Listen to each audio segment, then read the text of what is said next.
انداز بیاں گرچہ بہت شوق نہیں، شاید کہ کسی دل میں اتر آئے میری بات، یا وسعت افلاک میں تکبیر مسلسل، یا خاک کی آغوش میں تسبیح و مناجات۔ وہ مذہب مردان خود آگاہ خدا مست، یہ مذہب ملا جمادات و نباتات۔ اس نظم میں علامہ اقبال نے اس بات کو وضاحت کی،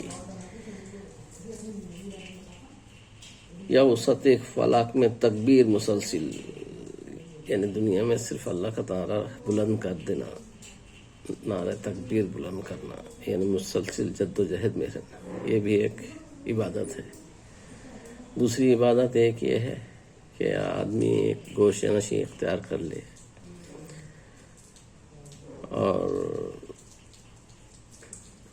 گوشہ نشین اختیار کر کے عبادت اور ریاضت میں مصروف ہو جائے۔ تو علامہ اقبال فرماتے ہیں یہ عبادت اور ریاضت تو جمادات نباتات یہ سب کر رہے، یہ سبھی عبادت اور ریاضت میں مشغول ہیں، تم میں اور ان میں کیا فرق ہے؟